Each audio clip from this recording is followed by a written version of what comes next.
Hello. Salut. Bonjour, bienvenue ou re-bienvenue sur le live de la promo, de la démo des projets de la promo Vortex de l'école au clock. J'ai tout dit, je crois, dans l'ordre. Salut Benji, salut Guillaume, ça va? Salut, ça va? Salut. Ça va et toi? Amis de la transition, bonjour. Oui, bon, on va faire ce qu'on peut. Alors, je vais rappeler en quelques mots pour pas perdre ce qui arrive et pour pas ennuyer ceux qui étaient déjà là hier, ce qu'on fait là. On est l'école au clock, on forme des développeurs web full stack euh, très intensivement en 5 mois. C'est 5 mois toujours en en mode accéléré. Durant ces 5 mois, ils apprennent les technologies, donc HTML, CSS, JavaScript, PHP, puis pendant 3 mois, les bases du dev full stack, puis ils se spécialisent en Symfony ou en WordPress ou en React. Et donc ça fait 4 mois si vous avez suivi. Et le dernier mois, ils se regroupent en petites équipes et en autonomie, donc dans des conditions professionnelles pour développer un projet de A à Z. Et ce mois, il est fou, il est grand, on l'appelle l'apothéose. Voilà, je ne vais pas oublier de dire quand même que donc ils sont venus pour vous présenter le résultat de ces projets. Que vous êtes donc tout à fait encouragés à les encourager d'abord, à poser les questions que vous vous posez sur ces projets et que pour ce faire, donc pour pouvoir mettre des petits commentaires dans le chat qui est là, il faut être connecté et donc il faut avoir un compte sur Twitch. Donc si vous ne l'avez pas fait, vite, allez vous créer un compte et revenez nous voir. Voilà. Je te laisse donc Guillaume, c'est ça, dans l'ordre, ici présent, qui est donc formateur, helper dans la Team O'Clock et référent qui est toujours pendant encore quelques temps, le référent de la promo Vortex. Je te laisse la parole pour nous réintroduire un petit peu le contexte, la vie de cette promo. Le contexte, la vie de cette promo. Salut, moi c'est Guillaume. Comme vient de le dire Lucie, je suis le référent de cette promo Vortex pour jusqu'à ce que la promo soit finie, c'est-à-dire d'ici 2 heures, mais pour même encore un petit peu plus tard après. Ce référent, qu'est-ce que ça veut dire? Ça veut dire que je les ai encadrés depuis leur toute première arrivée chez O'Clock. C'était le 15 juillet, donc ça commence à dater un peu, c'était il y a 5 mois. Ils étaient tout petits, ils n'osaient pas trop parler à ce moment-là, mais là maintenant ce sont devenus de grands et forts développeurs. La métamorphose a été assez incroyable. Je ne vais pas vous refaire toute la globalité de la présentation de la promo, vous avez le replay d'hier pour ça. C'est quand ils sont arrivés, ils étaient 50, ce qui est quand même un bon chiffre, on est d'accord, dans cette promo. Et au moment de la fin de ce que nous appelons le socle, c'est-à-dire au moment de la fin des 3 mois où on voit un petit peu une grosse partie des bases du développement, avant donc de se spécialiser pendant 1 mois et de faire leur apothéose, c'est-à-dire leur projet pendant un nouveau mois. À ce moment-là, ils ont été rejoints par d'autres étudiants, ce qui fait qu'aujourd'hui, ils sont 54 à vous présenter leur projet sur les 2 jours, sur hier et sur aujourd'hui, ce qui est un gros chiffre. Du coup, voilà, ils ont passé le dernier mois à développer intensivement leur projet, et c'est ce projet-là qui vous présente aujourd'hui. Et je vais passer la main à Benji, juste avant que ça commence, qui va présenter un petit peu ce qui attend nos chers étudiants pour leur après-formation, c'est-à-dire d'ici lundi prochain. Salut Benji. Exactement. Salut, merci. Alors du coup, moi c'est Benji et j'accompagne la plupart, donc pour l'instant toutes nos promos pendant leur mois de projet, donc d'apothéose. Et comme le dit Guillaume, après la formation, pour eux, ce n'est pas fini. Effectivement, ils vont préparer 2 certifications. La première qui s'appelle Upquast, qui leur permettra de valider les connaissances qu'ils ont acquises au niveau des bonnes pratiques de qualité et d'accessibilité web. Et l'autre certification non des moindres, le fameux titre professionnel de développeur web et web mobile qui leur donnera un équivalent du Bac+2. Et c'est à ce moment-là qu'ils se feront toujours accompagner par O'Clock avec Céline qui est dans les backstage, que l'on salue. Donc l'objectif principal, malgré tout, pour eux, c'est, comme le disait Lucie en intro, au bout de cette formation, de devenir développeur web junior et donc de trouver un emploi après cette formation. Donc s'il y a des professionnels parmi nous, ce que l'on espère, et qui cherchent à recruter de nouveaux talents, qui se font de plus en plus rares, n'hésitez pas à nous contacter directement en nous envoyant un email dans un premier temps à l'adresse mail suivante, talent au pluriel, @oclock.io. Et on a une super team placement, vraiment, qui prendra le relais et qui se fera un grand plaisir à vous répondre et à vous mettre en relation avec les étudiants dont vous allez voir les démos incessamment sous peu. Donc en parlant de ces démos, on va sans plus tarder commencer. Donc on est en direct sur Twitch de 16h à 18h. On va voir le travail de 5 de nos groupes de Vortex. Et au niveau des règles, c'est assez simple. Chaque groupe dispose de 15 minutes de temps de parole. Du coup, c'est réparti 8 minutes pour qu'ils présentent leur projet et ensuite c'est suivi de 7 minutes de questions-réponses. Vous pouvez poser vos questions évidemment dans le chat Twitch. Pour cela, vous devez en revanche avoir un compte. Donc voilà pour les petites présentations. On va commencer. La première présentation que l'on va voir, on va prendre un peu de hauteur et c'est un projet qui s'appelle Astronomite. Est-ce que vous êtes là, Astronomite? Oui. Alors à vous la parole. Hello. Eh bien, bonjour à toutes, bonjour à tous. Je suis Maxime du projet Astronomite. L'équipe est composée de François, lead back, Mehdi, Scrum Master, et moi, Maxime, Product Owner et lead front. En sachant que Mehdi était Scrum Master, mais très axé back. Voilà. Le site Astronomite se propose de fournir une plateforme à destination des passionnés, enfin comme vous pouvez le voir, des néophytes, des amateurs ou des passionnés d'astronomie et plus spécifiquement d'astrophotographie, donc c'est-à-dire d'aller prendre son télescope et d'aller scruter les étoiles. Donc l'idée c'est en fait de proposer une plateforme qui va permettre aux membres de créer des événements pour pouvoir aller scruter les étoiles avec les membres de la communauté et donc permettre aux autres membres de rejoindre cet événement, donc de s'y inscrire sur le site et puis de participer à cet événement.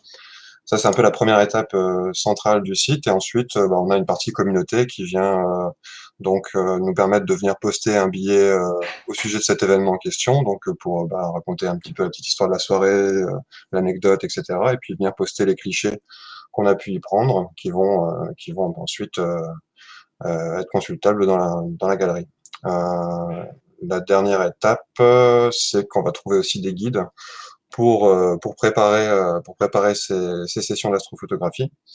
Je vais vous montrer un petit peu tout ça. Donc,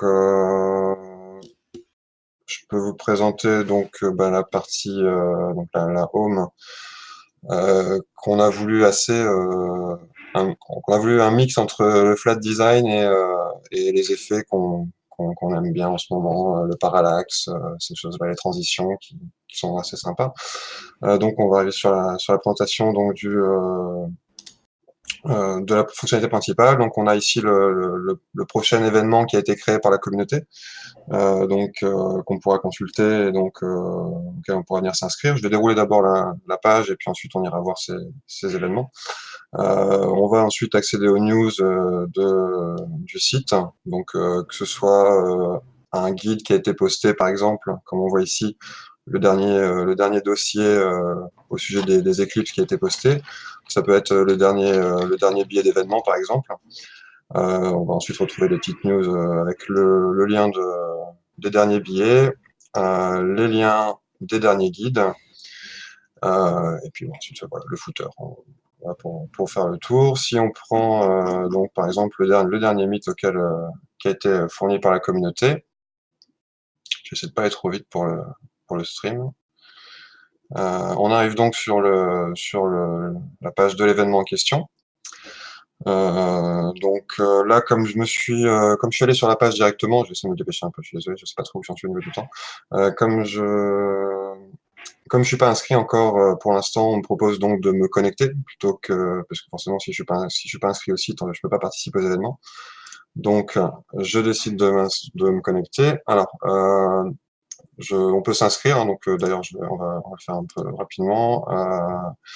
Qu'est-ce que je vais mettre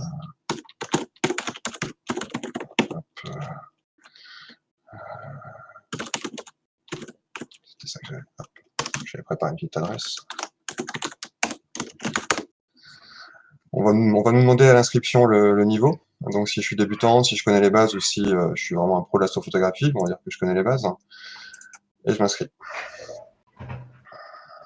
Donc là, on nous demande de consulter nos emails, bien sûr. J'ai ma boîte qui est sur le côté, hein. C'est sur mon deuxième écran, donc ça va aller vite. J'ai reçu le lien, je peux vous montrer d'ailleurs. J'ai reçu sur ma boîte mail donc le lien qui permet de récupérer. Donc ça, c'est l'inscription sécurisée. Il nous propose un mot de passe. Bon, on va en choisir un. Je vais pas vous le donner, mais on va en choisir un. Et on va confirmer qu'on veut bien utiliser celui-là en faible. Et voilà. Et donc là, on s'est inscrit. Normalement, d'habitude, on revient sur la page précédente ici. Très bien. On n'a rien vu. Hop. Ah non, celui-là, pardon, je fais n'importe quoi. Qu'est-ce que j'ai fait? J'étais pas sur le... Ah, j'étais resté dans la fenêtre, pardon, autant pour moi. Donc là, je peux me connecter.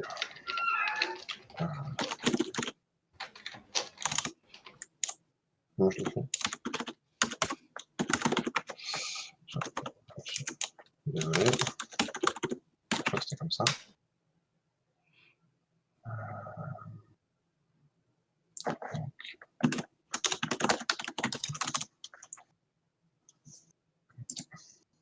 Ah, je me disais bien.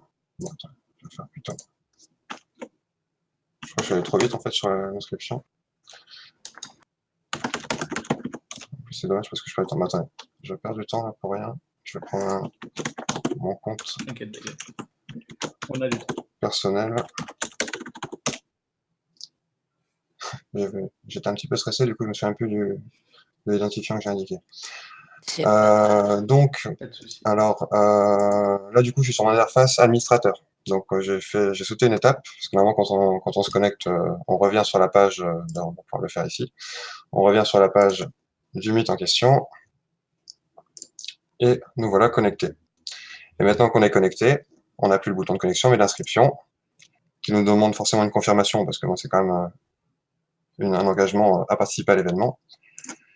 Et une fois que c'est fait, on a bien une petite confirmation ici qui nous dit qu'on est inscrit au mythe, que l'inscription était bien prise en compte, en sachant que ça, c'est vraiment une réponse du serveur, c'est-à-dire que ça nous confirme que notre inscription est bien enregistrée en base, et que donc elle est bien prise en compte réellement. C'est pas juste un petit message pour faire joli. Voilà, donc ça c'est ce qui se passe au niveau front. J'essaie vraiment de rechercher le maximum d'effets qu'on pouvait avoir aujourd'hui. Alors du coup là j'ai ma barre administrateur, c'est pas terrible. Je vais me déconnecter. Ce sera plus propre. Par contre sur la barre de navigation en haut, c'est pas pratique. Donc on a vraiment essayé de jouer sur un maximum d'effets de. Pourquoi j'ai. Je comprends pas ce qui se passe. D'accord, je suis vraiment stressé.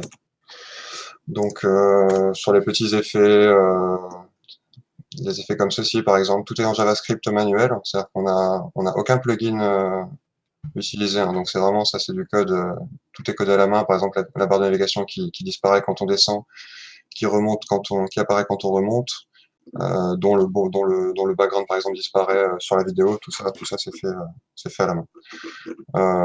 Je vais laisser la parole à mes collègues pour le bac, et je suis désolé du temps qu'ils veulent passer, je sais pas.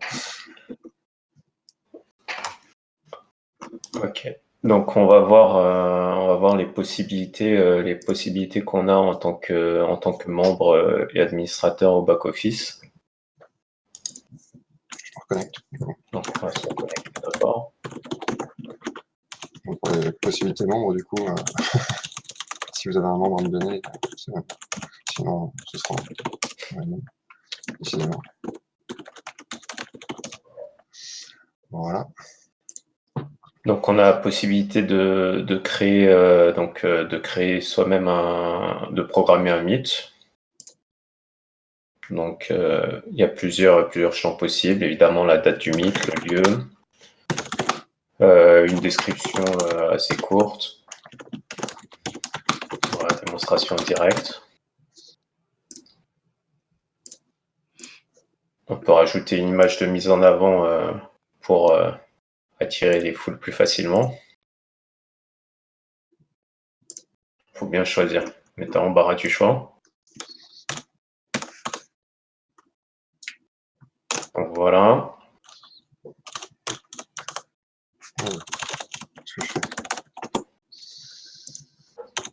Alors là, c'est le lieu. Oui, non, mais t'as 10 secondes de retard, donc du coup. Voilà. Et donc là, le Meet a été programmé, donc 29 décembre, 16h. Donc une fois qu'il sera publié, donc il apparaîtra directement dans la page des Meet. L'utilisateur a également la possibilité de créer un billet de Meet, c'est-à-dire de faire un petit billet sur la façon dont il a vécu le Meet, les rencontres qu'il a fait, ce qu'il a pu voir, ce qu'il a appris. Donc chaque utilisateur en fait aura la possibilité, une fois qu'il aura participé à un Meet, de raconter l'événement plus en détail. Évidemment. À l'ours. L'utilisateur a également la possibilité de créer des guides pour aider les visiteurs, les participants au Meet, justement, leur donner des conseils pour bien se préparer.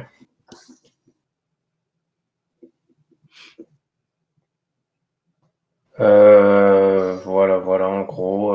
Donc, on n'a pas encore pu vraiment implémenter la partie média, mais comme vous en doutez, pour un site qui est basé sur l'astrophotographie, c'est quelque chose qui est assez inévitable. Mais en tout cas,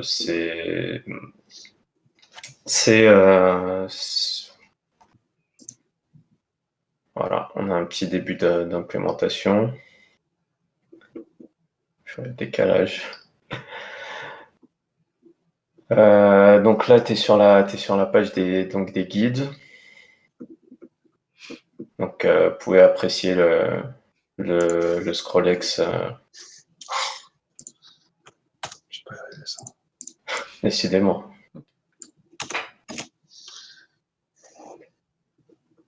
Voilà. C'est dommage parce que j'aurais bien aimé vous montrer qu'en tant que membre dans le back-office, on n'a bien sûr pas accès à toutes les fonctions que je viens de montrer. On a juste la possibilité de créer un Meet, de créer un billet, de créer un guide. Tout le reste, bien sûr, est masqué forcément pour les membres. Là, on est sur l'interface de gestion. Ok. C'est gentil. Il n'y a pas de souci. Ok. Bah écoutez, si vous avez fait le tour, on est comme tout le chat, on trouve ça absolument magnifique. Donc félicitations à vous. Merci. Félicitations à vous. Pour ce projet. Est-ce qu'il y a des questions dans le chat qu'on a notées, ou est-ce que Benji, Lucie, vous avez des questions? Moi j'en ai, évidemment. Ah bon, on a toujours des questions. Bon, allez, encore une couche de félicitations quand même, parce que c'est vraiment du bon boulot. Et ça fait plaisir de voir ça en démo après ce mois d'apothéose. Moi, je vais m'arrêter d'ailleurs du coup sur ce qu'on voit avant de parler de ce qu'on ne voit pas. Au niveau du thème, c'est un thème que vous avez entièrement développé vous-même, ou comment est-ce que ça s'est passé? Si vous pouvez nous en dire un peu plus sur l'implémentation de tout ça, parce que moi je le trouve vraiment chouette à regarder et très bien pensé. Bah, c'est sympa, c'est vrai qu'on a vraiment à cœur de d'être le moins assisté possible aussi pour un peu pour couper court aux idées reçues face à WordPress. C'est-à-dire qu'on voulait vraiment montrer que en fait WordPress nous permet de faire absolument tout ce qu'on veut. Et également ce qui ne ressemble pas du tout à un blog ou c'est-à-dire dès lors qu'on avait un moyen de faire quelque chose à l'aide d'un plugin, on tirait la grimace et on cherchait le moyen de le faire nous-mêmes et c'est un peu notre fierté, c'est qu'on a vraiment utilisé aucun plugin, même ACF qui est le plugin numéro un. Enfin, Ça a été dur de résister, mais on l'a fait. Bravo, bravo. Bien joué. Sans monopoliser, en fait, que ce soit les guides, les billets et surtout les events, ce sont des custom post types, donc c'est des posts, des types d'articles personnalisés. C'est-à-dire que on a détourné en fait la fonction initiale de WordPress, qui est de pouvoir poster un article, pardon, en transformant ces articles à notre gré et nos besoins en fonction de ce qu'on veut en faire, quoi. Ça, c'est assez top. D'accord. Et pour faire ça, justement, je suppose que vous êtes allé un petit peu dans les entrailles de WordPress. Vous avez touché aux tables de Oh, oui. WordPress. Alors ça, oui, je peux peut-être pas appeler cher François, on l'a pas entendu. En fait, là, le bouton, pardon, je suis François. Du coup, c'est le bouton que vous avez vu pour rejoindre les inscriptions. C'est un appel en Ajax sur une table custom avec les tables de jointure sur les tables d'user et du coup de l'événement pour lier les deux et pouvoir stocker ça sur une table custom pour pouvoir également aller récupérer les données plus tard. La création de la table custom avec la jointure se fait à l'activation du plugin, c'est-à-dire que quand on active le plugin, la table se crée, on le désactive, la table s'enlève. Et voilà, je pense avoir fait le tour à ce niveau-là. Ok. C'est ça que c'était un gros enjeu d'écrire les requêtes manuelles en front, en Ajax, surtout avec les éléments récupérés, parce qu'on devait récupérer des éléments de l'event en question qui était sur la page, enfin, plusieurs variables, pouvoir les envoyer en Ajax et pouvoir ensuite implémenter ça dans une table de jointure personnalisée. C'est vrai que sur le papier, on n'était pas forcément super serein en se lançant dedans, quoi. Et c'est les moments où quand ça marche à l'écran, c'est un peu la fête à la maison. Eh ben ouais, ça se voit pas trop sur le résultat. Chapeau pour avoir à la fois tiré parti de toute la stack, donc du côté front, du côté back de WordPress, de la possibilité d'étendre WordPress et donc d'aller coder des fonctionnalités supplémentaires, utiliser les CPT, aller rajouter des trucs dans la base de données.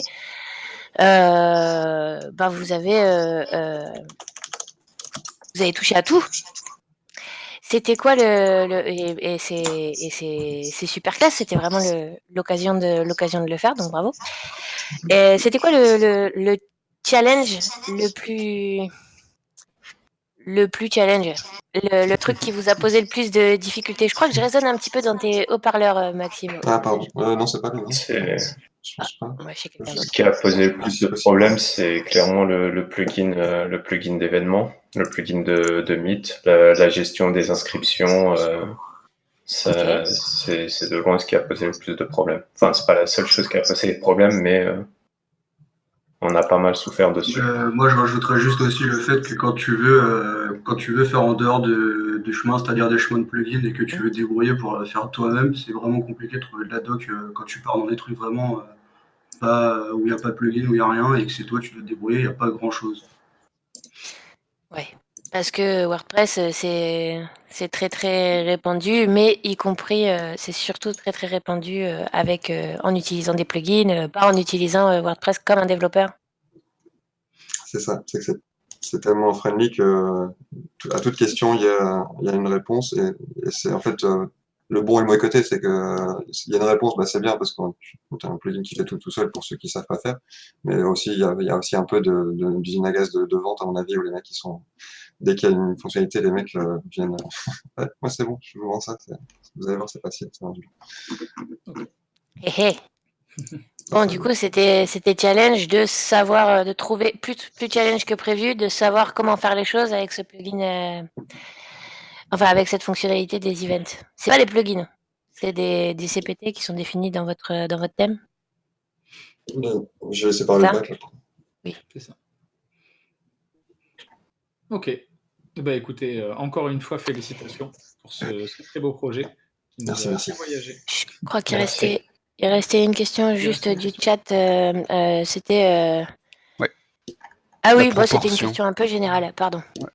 Merci beaucoup, Astromite, c'était classe. Chapeau. Merci. Du coup, Guillaume, je pense qu'elle est pour toi cette question. Ouais, alors la question qu'il y a eu dans le chat, c'est quelle proportion de WordPress, de JS et de Symfony dans votre promo au moment de la spécialisation? Donc, de tête, je pense qu'il y avait 12 WordPress, 15 Symfony et le reste en JS. Et donc, ça fait 54. Voilà, pour les chiffres officiels. De tête. C'est pour un calcul mental ou pas? Du coup, maintenant, on va accueillir les Vortex Agency qui vont nous présenter justement une plateforme de collectif de freelance. Là, je ne me suis pas trop foulé pour la transition, j'avoue. Voilà, les Vortex Agency, est-ce que vous êtes là?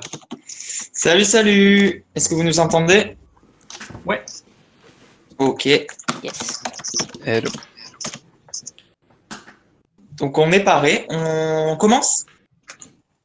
Vous pouvez y aller. Allez, vas-y. Allez. D'accord. Ben donc la Vortex Agency, c'est quoi? L'idée, c'est qu'on a essayé de créer une plateforme de mise en relation de clients vers les freelances. Mais notre principale innovation, c'est qu'on a conceptualisé ça sous forme d'un collectif de freelance dont tous les membres sont des anciens élèves de Clock. Pour les étudiants, ça a l'avantage de pouvoir acquérir de l'expérience sur un premier projet ou même de compléter des revenus, même s'ils sont en CDI, qu'ils ont peut-être envie de découvrir la vie de freelance.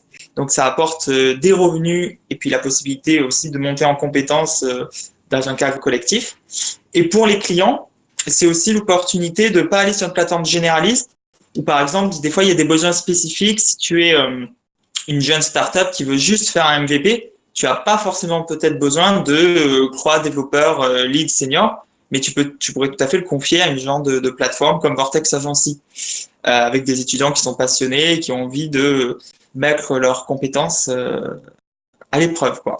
Donc là, on est sur la home. Vous voyez un peu le système de carte des freelances. C'est basé vraiment, ça peut ressembler à des sites comme par exemple Malte ou Happydel, où en gros, on va pouvoir créer des profils de freelance qui vont être accessibles à tout le monde, dont les clients. Et les clients vont pouvoir créer des projets que les freelances pourront consulter et candidater par eux-mêmes. Donc, on va commencer, je vais vous faire une petite visite guidée. Donc, il y a le qui sommes-nous, qui répond un peu aux principales questions de c'est quoi Vortex Agency, qu'est-ce qui différencie le collectif par rapport aux autres plateformes déjà existantes. Avant de rentrer dans la fonctionnalité en détail, je vais aussi vous présenter notre équipe. Voilà. Donc, on était 5 pour réaliser Vortex Agency. Donc, il y avait Bastien, Harold, Paul, Johan et moi-même. J'avais le rôle, de jolies photos avec des tasses au clock. Magnifique. Moi, j'avais le rôle de Product Owner. Bastien avait le rôle de Git Master, Harold de Lead Dev Back, Paul de Scrum Master et Johan de Lead Dev Front. On a aussi beaucoup changé de rôle pour s'entraider, passer du côté back et du côté front. Donc ça, c'est la petite équipe sans qui rien n'aurait été possible. On a fait un système donc d'inscription qui est fonctionnel. Donc, par exemple, on pourrait imaginer, je vais imaginer m'inscrire, par exemple, même si je suis déjà inscrit en vrai. Hop. Avec un système de vérification, notamment de mot de passe, qui est bien un nombre de lettres minimum, pas de majuscules, et surtout la possibilité de choisir si on est freelance ou porteur de projet, parce qu'on n'aura pas exactement la même interface selon le profil qu'on crée. Quand on est inscrit, on est redirigé vers l'accueil, comme vous voyez. Et là, on va pouvoir se connecter. Hop. Voilà. Quand on est connecté, on va être remis sur la home et on va avoir une navbar un petit peu différente. Et donc, on va donner un exemple de si on était un client, on irait et qu'on voudrait créer un formulaire de projet. Parce que les clients peuvent déposer des projets dans la Vortex Agency où les freelances pourront candidater dessus si ça les intéresse. Donc, on va donner un exemple fictif. Hop, on va appeler ça, par exemple, créer la Vortex Agency mobile. On peut mettre la durée de la mission, la période de production. Donc, par exemple, aujourd'hui. Hop, le budget, parce que certains freelances peut-être ne voudront pas participer à des missions en dessous d'un certain budget. Le lieu de la mission, au cas où ce ne soit pas en remote, le type de dev qu'on recherche et leur nombre, front, full stack, back, et des informations complémentaires. Donc le projet a bien été ajouté, il a vraiment été créé, c'est-à-dire que là, quand on est redirigé donc vers la liste des projets, on a sa liste de projets qui permet de voir tous les projets qui ont été faits. Maintenant, on peut également voir les freelances. Et quand on voit, les photos sont aléatoires, hein. Donc là, c'est tous les freelances qui sont inscrits. Et quand un freelance s'inscrit, c'est ajouté dynamiquement à la liste. Et donc, les freelances ont des fiches qui leur permettent de pouvoir décrire un peu leurs compétences, leurs tarifs journaliers, où ils habitent et différentes informations. Les projets, donc on n'a pas encore terminé ça, mais en fait, ça permettra de mettre en avant des réalisations un peu sous forme d'un mini portfolio en interne.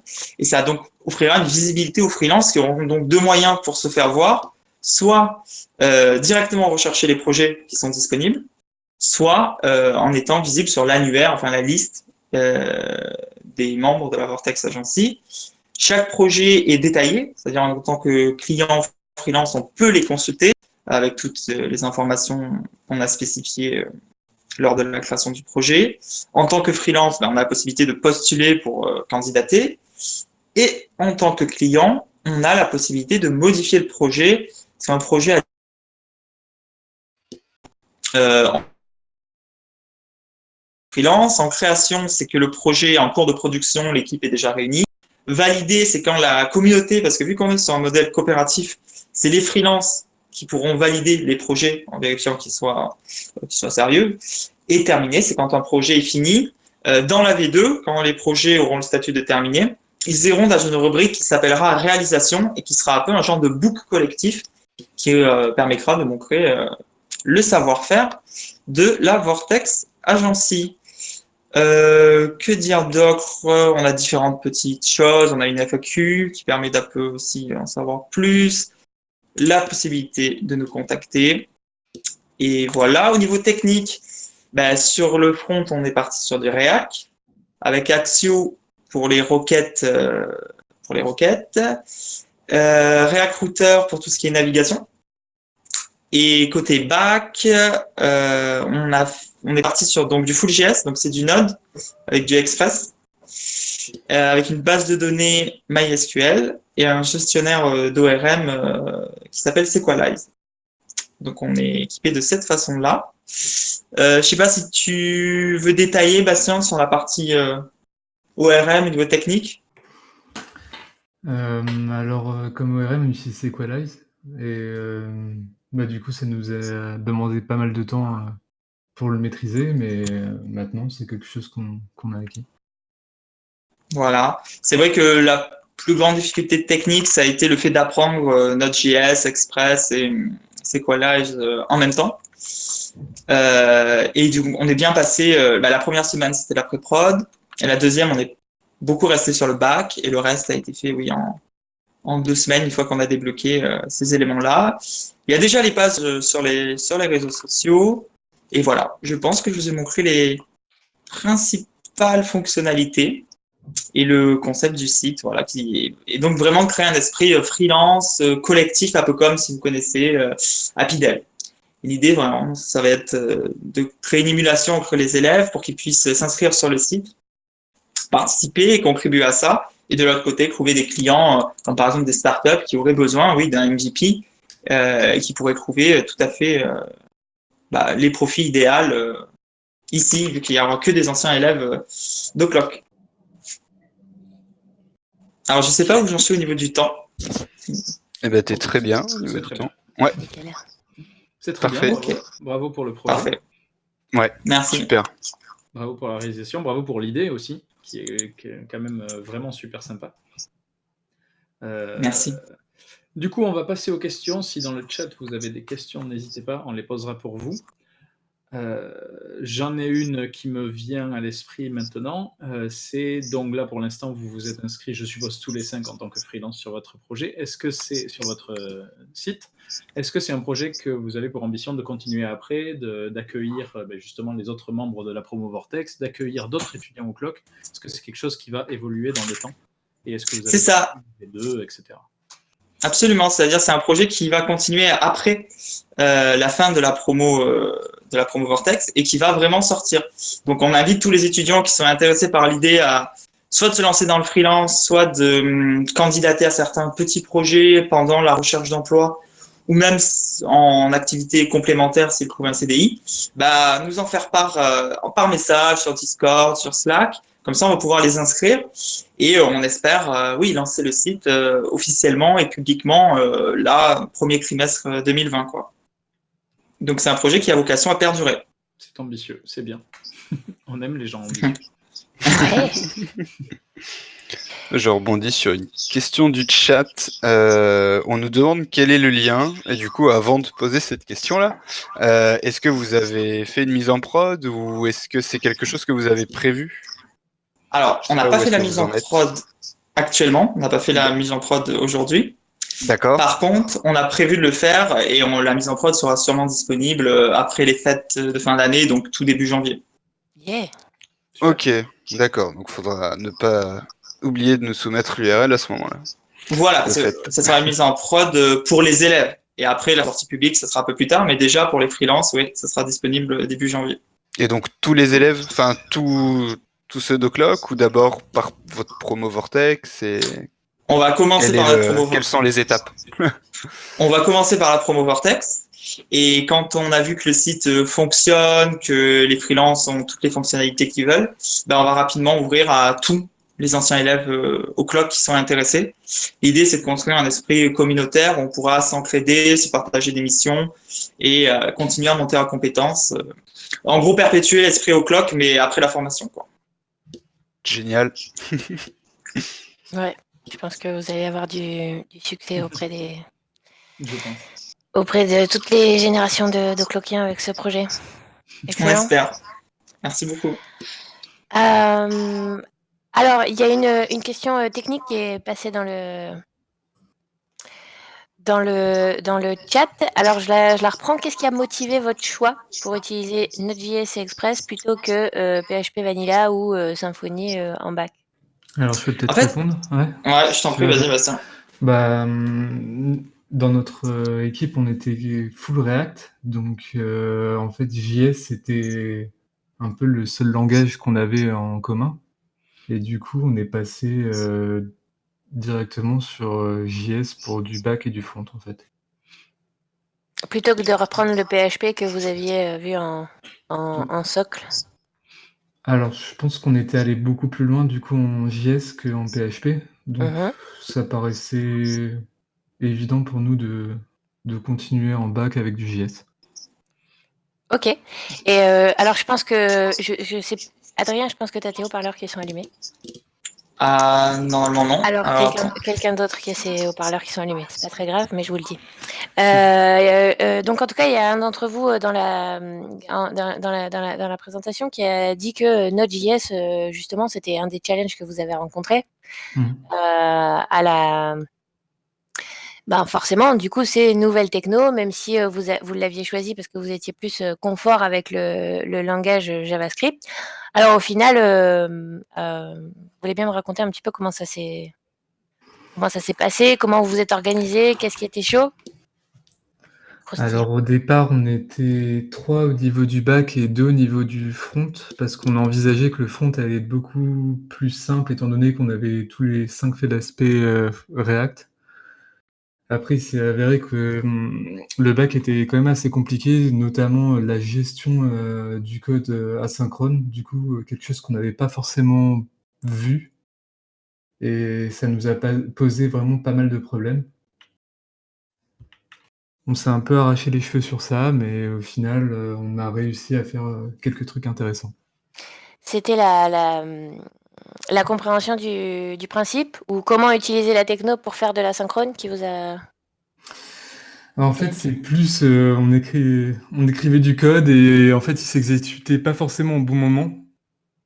Parce que c'est vrai que pendant le socle, on avait vu du code qui s'exécutait ligne par ligne et du coup là en JS, c'est pas le cas. Donc D'accord. Donc c'était il faut vraiment reprendre gérer, le il faut principe, quoi. gérer des promesses, des choses comme ça. Et donc pour surmonter cette épreuve, comment ça s'est passé? Il y en a un qui s'est documenté et puis qui a expliqué aux autres, ou vous vous y êtes mis tous en même temps, par programming, quelque chose comme ça? On s'est mis en pair programming, on a dû passer quelques week-ends tardifs, hein, la nuit. Et finalement, au fur et à mesure, on a réussi à surmonter ça, mais on a pris une bonne semaine pour arriver à poser les bases du serveur Node.js, poser les bases des routes avec Express, installer la base de données, puis gérer voilà tout l'aspect asynchrone. Ça a été un gros morceau. Une fois qu'on avait les bases, après c'était un peu plus facile vu que une fois que les bases étaient faites, on n'avait plus qu'à rajouter de nouvelles choses, mais poser les bases, ouais, ça a été beaucoup d'efforts collectifs. Et vous avez du coup mis une bonne semaine, tu dis, par rapport à combien que vous aviez estimé au départ? Je trouve plus mes mots. On n'avait pas fait une estimation précise, mais on pensait que ça allait aller plus vite dans le sens une semaine. En fait, on a beaucoup été une semaine de documentation, de tests. Ça n'était pas une semaine où on a avancé de façon fluide. Ça a été en gros un gros week-end où on a fait que ça. Et là, on a réussi à poser les bases et après, on a pu avancer de façon plus fluide. D'accord. Donc, c'est surtout que ça a été, ça n'a pas été une progression douce. Ça a été un gros pic d'effort et après, on avait la base. Donc, c'est allé un peu mieux. On a fait 2 pas en avant et après 3 pas en arrière parce qu'on était parti sur du SQL pur au début et on s'est rendu compte que ça allait être compliqué pour certaines requêtes et du coup, on est repassé par un ORM, du coup, Sequelize, pour nous simplifier tout ce qui est les requêtes très complexes où on va chercher des choses dans plusieurs tables en même temps. Excellent. Donc, voilà. Intéressant. Moi, je demande pas pour vous rappeler des mauvais souvenirs, hein, mais parce que ce qu'il y a de plus intéressant dans les... Bon, là, maintenant, j'imagine que vous en êtes sortis, donc vous serez d'accord avec moi, mais ce qui est de plus intéressant dans ce genre de projet, c'est quand on se confronte à des trucs qui n'étaient pas prévus et qu'on en profite pour monter en XP, en compréhension de ce qui se passe, un peu dans la douleur parfois, mais on en ressort grandi, non? C'est sûr que là, on a beaucoup progressé en bac. Hein. Bon, en bac JS, là, on a bien progressé. Le seul truc qu'on aurait, c'est qu'on a, par contre, du coup, on n'a pas eu le temps de faire certaines fonctionnalités qu'on a prévu justement de mettre en V2 en janvier, en février. On avait notamment prévu un système de messagerie, etc. Mais le temps nous manquant, on a décalé ça. Mais l'avantage, c'est que maintenant, on a tout en main pour continuer sur de bases solides. Tout à fait. Parfait. Et puis je vous fais parler de vos difficultés aussi parce que ça rassure les éventuels futurs apothéoseurs qui nous regardent et qui se demandent à quelle sauce ils vont être mangés. Voilà, on traverse des difficultés, mais on les traverse, on arrive de l'autre côté. C'est intéressant de le rappeler. Mission accomplie, ouais. C'est ça. Au final, mission accomplie, vous vous êtes mis un sacré challenge, et bien au final, le résultat est là et il est chouette. Il est vraiment chouette. Et ça, Merci beaucoup. On est fiers de vous. Merci. Voilà. Bon, la mise en ligne. C'était les Vortex Agency. Du coup, ce que je vous propose, c'est qu'on passe au groupe suivant, si tout est OK. Avec plaisir. Et le groupe suivant, alors on reste dans l'optique de rassembler les gens, mais on n'est plus vraiment sur le même aspect, sur la même notion. On va découvrir le groupe Echo, qui a... je vais vous laisser la surprise, mais en gros, on va pouvoir partager des moments de vie avec eux. Vous allez voir, ça va être chouette. Est-ce que les Echo, vous êtes là? Hello, est-ce qu'on m'entend? Ouais. Oui. Hello. Eh bien, salut à tous. Du coup, on va vous présenter le projet Echo. Je vais être accompagné du coup de Dylan. Bonjour à tous. Voilà, qui est avec moi du coup pour vous présenter le bac. Alors, le projet Echo, du coup, on est 6 personnes, 3 backeux, 3 fronteux. Dylan Noui et Valère pour la partie back en Symfony et Perrine Gauthier et moi-même pour la partie front en React. Alors du coup, Echo, c'est quoi? C'est un réseau social qui permet de gérer de poster des événements qui a lieu dans votre ville, donc des événements qui sont basés sur la musique principalement. Donc s'il y a un groupe par exemple que vous voyez dans la rue, vous pouvez échoiser du coup comme quoi il y a un groupe qui joue telle rue à Paris pour que les gens puissent venir voir et puissent venir du coup profiter de l'événement. Donc ici on est sur la home, donc tous les petits échos qui ont été postés dans les villes du coup différentes. On peut voir des petites chips ici qui déterminent le style de musique, le petit titre, la personne qui a du coup échoisé sur le réseau, l'adresse, etc. Donc les petits likes aussi pour les personnes qui ont liké. Si on déplie ici, on peut voir du coup la petite map pour avoir l'adresse en direct et pourquoi pas faire son itinéraire si on est en voiture, etc. On va commencer par quoi du coup? Si on veut se connecter, on a du coup deux interfaces de connexion. La première, ça va être celle de l'utilisateur. Donc si on se connecte, on a notre petit compte qui est enregistré en haut sur un cookie. Du coup, on a accès à tous les échos. On a du coup la page de tag qui permet de s'abonner à un tag pour pouvoir justement suivre les échos liés au style musical en question. Donc là, si on clique, ça rajoute du coup le nombre de followers sur cet écho, sur ce tag en question, pardon. On a du coup notre page profil également qui résume du coup le profil d'utilisateur, les commentaires qu'on a, les posts qu'on a du coup postés auparavant, ce qu'on suit actuellement. On a l'onglet conversations qui permet du coup de participer à des conversations ou de voir les conversations sur lesquelles on a déjà posté des commentaires. Du coup, on peut créer une nouvelle conversation avec un titre, par exemple, comment avez-vous trouvé le concert de Drake? Alors, vos avis, par exemple, et du coup, on peut poster cette petite nouvelle conversation. On peut rechercher des utilisateurs si on veut en ajouter. Par exemple, si je recherche mon confrère Dylan, je peux du coup l'ajouter à la conversation.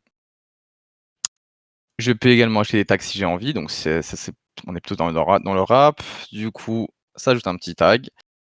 Et là, du coup, on peut discuter avec les utilisateurs du site. C'est plutôt un site qui est basé sur une application de base, donc c'est plutôt une application. Enfin, en fin de projet, ça aurait été plus une application qu'un site web, même si c'est disponible aussi en version desktop. Du coup, la page contact également, qui du coup enverra un mail à la partie administrateur.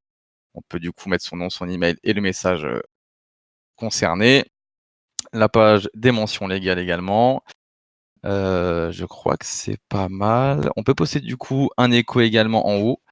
On peut filtrer les échos les plus aimés, échos les plus récents, les plus aimés. Donc voilà, ça se filtre automatiquement.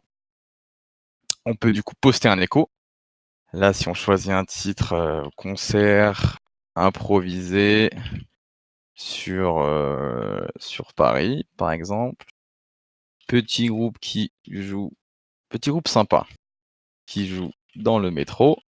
On peut mettre du coup une adresse, 10 rue Montaigne, je sais pas si c'est une vraie adresse, Paris. Voilà, ça retrouve bien. Donc on va dire que c'est du jazz. Donc ça, la petite map interactive qui retrouve bien l'adresse et on peut du coup poster l'écho. L'écho a bien été créé et du coup ça poste l'écho. Ça met un petit peu de temps, il me semble. Je sais pas pourquoi ça revient pas. Donc voilà. Écoutez, je sais pas s'il va réapparaître. Non, il doit apparaître. Peut-être que. Alors je sais pas pourquoi il apparaît pas. Bon, c'est pas très grave. Du coup, on a aussi une partie administrateur qui a été faite du coup par le bac. Donc si on se connecte sur la partie admin, on va avoir une partie administrateur. Hop. Du coup, en haut, les menus sont différents. On va avoir une partie administration. Et là, du coup, je vais laisser Dylan prendre la main. Ouais, alors. Donc bonjour à tous. Donc moi c'est Dylan. Alors je vais vous expliquer un petit peu le fonctionnement donc du coup côté bac sur Symfony. Et je vais commencer du coup avec le formulaire d'inscription. Donc c'est le formulaire d'inscription et de connexion, c'est les deux premières choses vraiment qu'on va commencer à faire parce que c'est vraiment lié React et Symfony. Parce qu'on savait qu'on allait avoir des problèmes. Donc pour l'inscription, alors donc vu qu'on est en API, on n'a pas pu se permettre, enfin on pouvait pas utiliser les validations de formulaire. Donc ce qu'on a fait, c'est qu'on a utilisé le composant validateur de Symfony. Donc on a créé une entité, on va dire tiers, qui permet de gérer tout ce qui est des contraintes, des erreurs, qui permet ensuite, une fois que si le formulaire est bon, on renvoie du coup les données en base de données. On a aussi fait, du coup, on a utilisé SwiftMailer, donc et à l'inscription, il y a un email qui s'envoie. Donc là, en l'occurrence, ça va être envoyé sur mailtrap.io, donc c'est un site qui propose une simulation de serveur HTTP. Donc un mail est envoyé dans la boîte mail de l'utilisateur. Donc c'est avec l'activation le code d'activation du compte. Ensuite, pour la partie connexion, donc là aussi c'est quelque chose d'assez compliqué. Donc on a à peu près suivi le même concept que l'inscription, sauf qu'en plus on a dû mettre une partie avec le bundle JWT, parce que le problème c'est qu'avec React on pouvait se connecter, mais Symfony ne gardait pas la session. Donc ce qu'on a fait, quand on se connecte, Symfony génère le token JWT, et React le reçoit, le stock en cookie, et à chaque requête, à chaque route, le cookie est envoyé à Symfony écrit, et ça permet du coup de maintenir la de l'utilisateur. Et pour finir, du coup, alors la partie administration, on a aussi une partie qui est full Symfony, donc ce qui veut dire qu'on a du Symfony qui rend Twig. On a également du Ajax, par exemple pour la barre de recherche. Donc on a une barre de recherche, donc il y a du Ajax. On peut modérer, donc, par exemple, on a des petits switches pour modérer un écho, donc derrière c'est Ajax. Donc modérer un écho, c'est en gros si il ne correspond pas à certaines règles, on peut le modérer et donc le cacher à la vue des utilisateurs. On a la liste des utilisateurs, donc là c'est pareil, on peut voir les comptes activés ou désactivés. On a également donc la liste des commentaires, donc ça c'est encore une feature qu'on n'a pas totalement implémentée, donc elle existe côté back, mais côté front ils ont eu pas mal de boulot et enfin c'est ça, ce sera prévu pour une prochaine version. Et en dernier, donc on a la liste de messages staff. Donc tout à l'heure Abdallah vous a présenté le formulaire de contact. C'est ici qu'on reçoit tous les messages envoyés par les utilisateurs. Donc on peut également leur répondre, et quand on leur répond, du coup, ça envoie directement le dans la boîte mail. Voilà, je pense que j'ai rien oublié.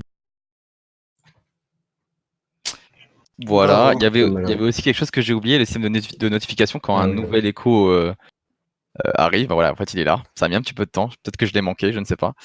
Et voilà, on a des notifications qui arrivent et voilà, de la plus récente à la plus ancienne.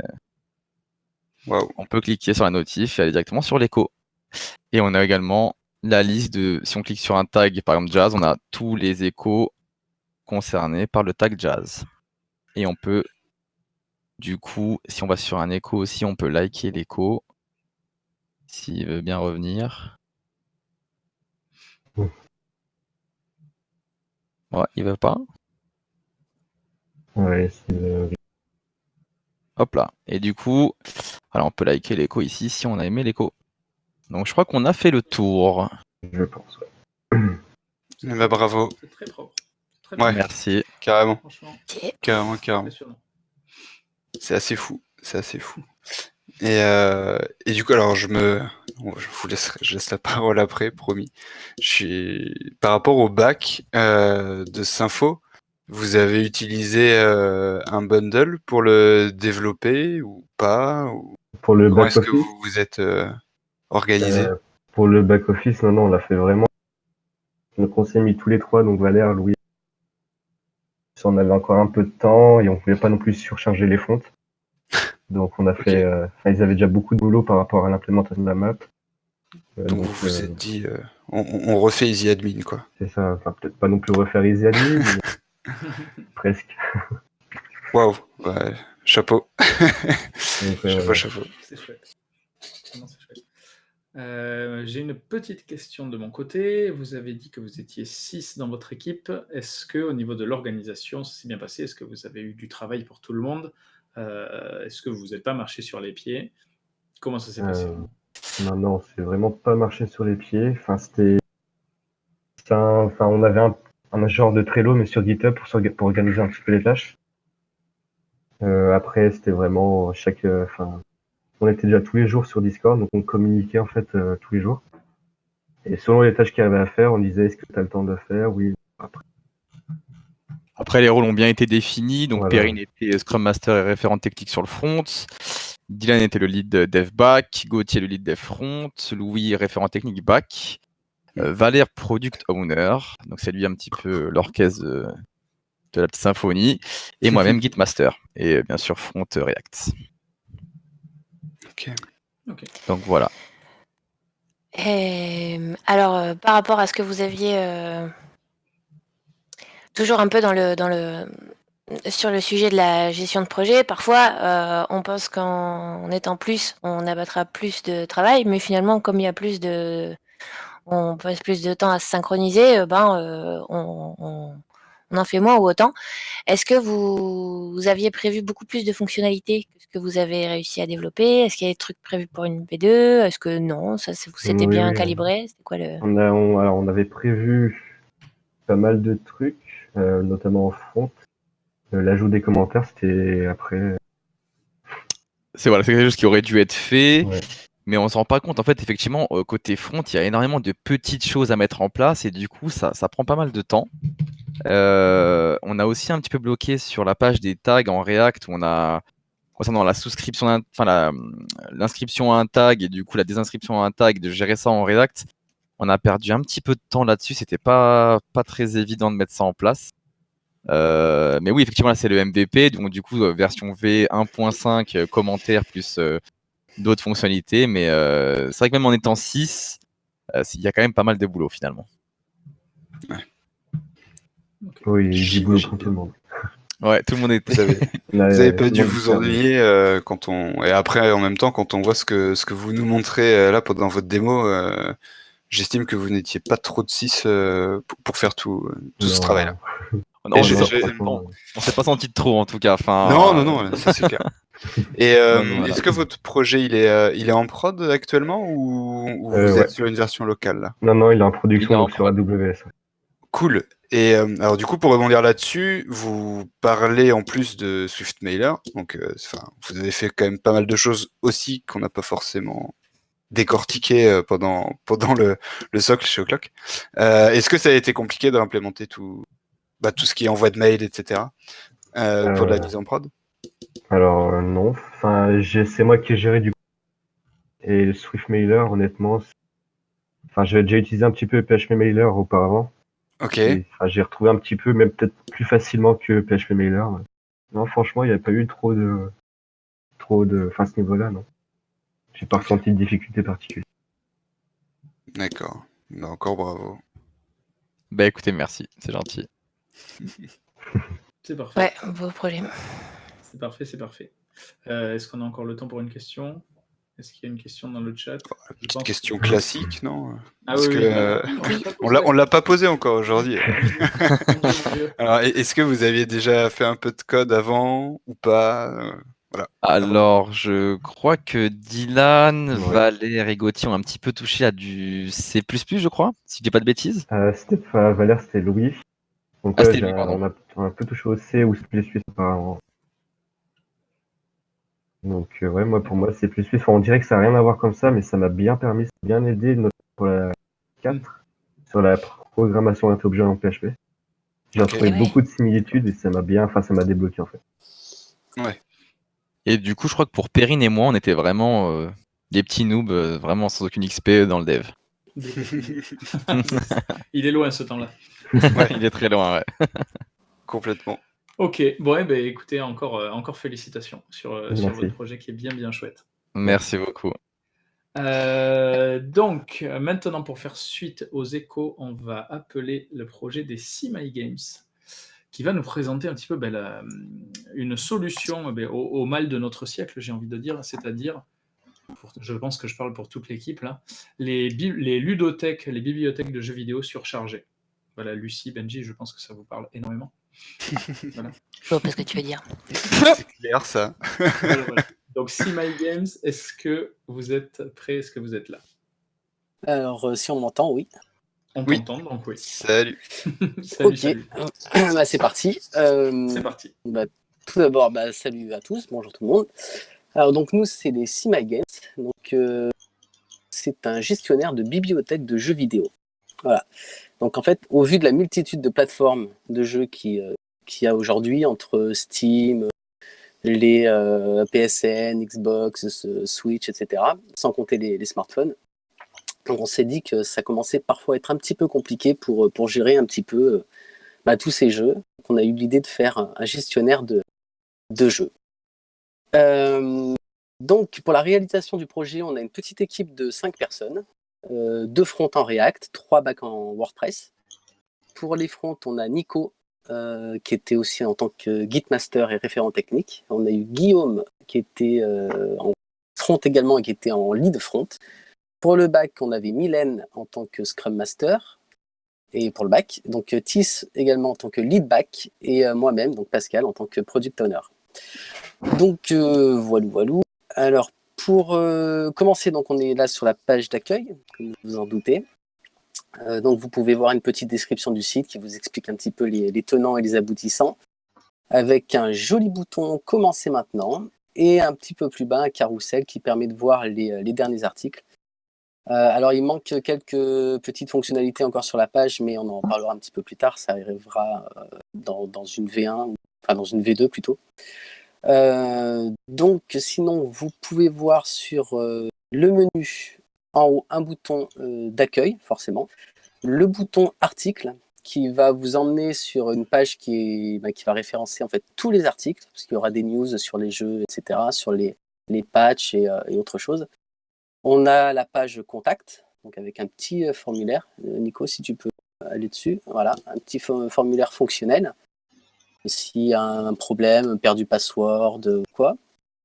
Si vous avez aussi des idées d'évolution, n'hésitez pas à venir faire un tour sur le message et à nous donner vos idées. Ensuite, on a la page à propos qui présente l'équipe, mais tu peux cliquer dessus, mais elle n'est pas finie, on n'a pas eu le temps de la mettre en place. Donc voilà, c'est codé en Heavy du coup, pour la ref. Ensuite, vous avez le bouton connexion et inscription, les plus importants qui sont donc fonctionnels. Ça, c'est le bouton inscription, donc vous pouvez rentrer votre nom. On a la vérification des champs, donc il faut rentrer 2 mails qui soient identiques. On a un mot de passe, il faut un certain nombre de caractères, ainsi que des majuscules, etc. Qu'est-ce qu'on a d'autre? Une fois que le mail est envoyé, donc c'est tout fonctionnel, vous recevez un mail de confirmation qui va vous demander également de confirmer votre adresse mail. Et voilà. Tu peux envoyer, ça va s'enregistrer si tu veux. Hop. Ah, ça n'a pas envie apparemment. Ah, bon, c'est pas grave, on a déjà eu un compte enregistré, c'est pas grave. Ouais. Donc après, une fois que c'est fait, que vous avez validé votre mail, vous arrivez sur le petit formulaire connexion et vous vous connectez. Ok, Nico, si tu veux te connecter. C'est bon. Voilà, c'est nickel. Et vous pouvez voir, une fois que vous êtes connecté, le bouton Commencer maintenant s'est transformé en bibliothèque. Et dans le menu en haut aussi, vous avez Bibliothèque qui est apparu, ainsi que Mon compte et le bouton Déconnexion. Avant d'aller sur la bibliothèque, on va aller sur un truc qui est un petit peu important, qui est Mon compte, qui va vous permettre d'avoir accès à l'une des features les plus importantes du site. Donc d'abord, dans un premier temps, vous voyez, vous pouvez gérer toutes vos données, changer de pseudo, l'adresse mail, les passwords, etc., supprimer le compte. Et surtout, la feature la plus importante, c'est la connexion à Steam pour importer toute sa bibliothèque Steam. Voilà. Donc je là, suis déjà connecté apparemment. Tu es déjà connecté. Voilà. Ouais, en gros, ici, on rentre ses identifiants, quoi. Exactement. Et ensuite, quand vous cliquez sur se connecter, ça importe toute votre base tous vos jeux Steam directement sur notre site. Donc maintenant que c'est fait, on peut cliquer sur bibliothèque. Et voilà, on retrouve toute sa bibliothèque Steam qui a été importée directement. Voilà, un peu tout. Voilà, et on peut voir un jeu déjà. Si on a tout, hein, vraiment. Si on clique sur la fiche du jeu, tu peux en choisir un. Ouais, Hitman par exemple, pourquoi pas.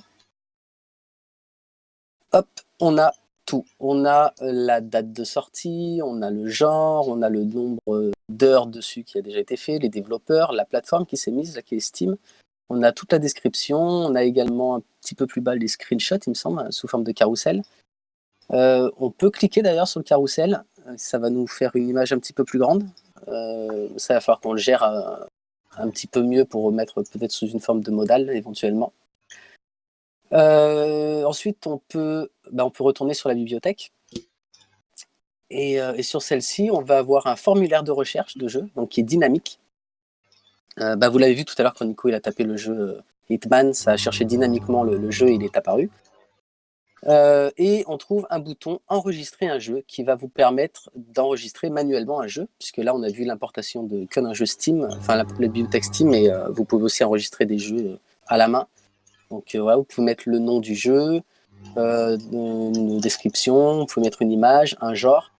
Alors, on va le compléter un petit peu plus tard, vous pourrez rentrer les développeurs, vous pourrez rentrer la release date, la date de sortie, vous pourrez rentrer, il y aura plein de champs un peu plus personnalisés. Et si action ou pas, oui. Et vous pouvez l'envoyer. Et voilà, vous avez une petite modale qui se met succès, comme quoi ça a bien été fait. Et le jeu a été enregistré, il se retrouve normalement tout en bas de la bibliothèque. Voilà, et on le retrouve tout en bas. Alors l'image, quand on n'en met pas, ça nous met une petite 404, les données n'ont pas été trouvées, mais le jeu est bien enregistré. Si on va dessus, c'est comme pour les autres jeux. On a sa fiche de description qui sont là. On va avoir également... Comment ? Elle buguait un peu. Ah. On va avoir également des petites fonctionnalités qui vont venir un petit peu plus tard sur cette page-là pour trier les jeux. Justement, c'est le but. Donc, les trier en fonction du genre, en fonction de l'éditeur, de la langue, les recommandations, des avis, des notes qu'on va pouvoir laisser. On va pouvoir faire un update, on va pouvoir faire un delete. On va pouvoir faire pas mal de choses. En back, quasiment tout a été déjà implémenté. Et il ne reste plus que les dernières routes à mettre en place pour que ce soit fait. Et je sais pas, je pense qu'on peut peut-être montrer un petit peu le back, Ouais. Nico, si tu veux. Ah, c'est pas lui. On est passé, non, c'est l'autre onglet. Voilà, on est passé par WordPress, donc on a aussi personnalisé l'onglet, l'admin de WordPress. On a tout changé, donc vous retrouvez sur le dashboard directement les infos intéressantes, donc les derniers articles qui ont été ajoutés, les derniers jeux, les derniers utilisateurs inscrits, les dernières. On va avoir vraiment un résumé de toutes les fonctionnalités globales qui vont se mettre directement sur le dashboard. Voilà, vous avez les articles, donc c'est là où on va écrire nous les posts, toutes les news ainsi que l'équipe de modération, et puis un custom post type game qui va nous permettre aussi d'avoir une fonctionnalité un peu plus tard qui va enregistrer une liste de jeux avec plein d'avis. Nico, si tu veux faire un petit mot pour le front, si tu en as envie. Tu as des choses à rajouter? Tu as à peu près tout dit, je pense. Ok. Sinon, pour une V2, on a pas mal de choses qui vont venir en plus. On va donner la possibilité aux joueurs justement de noter ces jeux et de laisser des avis pour les partager avec la communauté. Donc on aura sur la page d'accueil les derniers avis qui seront laissés. On va pouvoir laisser aussi aux inscrits de devenir contributeurs au site, de pouvoir laisser aussi des news, de pouvoir enregistrer des astuces ou autre chose dessus. Dans une V2.5 ou une V3 peut-être, on va avoir une wishlist sur certains jeux pour pouvoir recevoir des notifications plus tard sur certains patchs ou sur certains articles ou même sur certains jeux. On va avoir une section de recherche pour éventuellement avoir des joueurs en plus, si on cherche des joueurs, des partenaires de jeu. On va aussi s'amuser à essayer de rajouter l'importation des bibliothèques de PS Store, du Xbox, de Switch, qu'on n'a pas pu mettre là en place. Steam était d'abord le plus important. On va avoir un petit forum aussi en place, et pour s'amuser, on va essayer de se faire un petit back WordPress tout en React également. Et voilà, je crois qu'on a... Tout dit? Ouais. Ouais, ça fait 2 minutes qu'on veut vous arrêter pour les questions et que vous nous ressortez encore des choses. Donc là, on se demandait jusqu'où ça allait aller quand même. Petit bug. Donc félicitations, là aussi, à vous aussi pour ce projet. Ouais. Merci. Merci. Qui, moi, me parle bien, m'intéresse bien. Ça a l'air chouette. Et Ouais. vraiment, vous avez fait un gros Tu seras boulot pas le là-dessus. seul. Donc on a des petites questions, n'hésitez pas dans le chat à en poser si vous voulez aussi. Je vais lancer le bal. Est-ce que vous pensez qu'il y a un avantage, quel avantage vous avez trouvé à faire un back en WordPress plutôt qu'en Symfo ou en PHP directement? Je vais laisser mes amis back répondre. Du coup. C'était la question piège? Ah bah on l'entend plus. Allô? Oui. Concernant le back en Symfo, il y a plusieurs avantages. En WordPress. Ouais, il y a plusieurs avantages en WordPress parce que déjà, une grosse partie du back est fait, donc on peut se concentrer sur plusieurs fonctionnalités qu'on fait nous-mêmes. Notamment, nous, on a passé beaucoup de temps à faire des plugins, en fait, à les customiser à notre sauce pour ce qu'on voulait, notamment pour par exemple, les custom form type, custom post type, pardon, entre autres, c'est-à-dire les labels qu'on a mis sur les jeux, donc pour pouvoir ajouter la catégorie RPG, action, etc., trier par rapport aux développeurs. Après, Symfo, on connaît pas trop, mais c'est vrai qu'avec WordPress, on peut faire pas mal de choses et que c'est assez sous-estimé comme outil. D'accord. Parce que pour rebondir du coup sur ce que disait Guillaume et la réponse que tu nous donnes, quelle est la place de React en fait par rapport à WordPress ici? Est-ce que vous avez comme une single page application ou est-ce que vraiment tout le front est géré par React? Est-ce qu'il y a quand même l'intervention de WordPress ou est-ce que vous pouvez nous en dire un peu plus là-dessus? C'est qu'il y a Pascal qui est mute en fait. Je crois. Et c'est pas lui qui s'est mute en fait. C'est Trin. Ouais. C'est bon. Ah, on me entend? Ouais. Ça y est. Super, merci. C'était quoi déjà la question? Excusez-moi. C'était pour replacer en fait quelle place plutôt avait React dans votre projet pour essayer de recontextualiser et rebondir sur ce que Guillaume nous demandait tout à l'heure. Du coup, en fait, React nous a permis... on aurait pu le faire avec PHP, mais c'était plus facile de le faire avec React pour que ce soit plus dynamique. C'est de faire appel à l'API de Steam directement. Okay.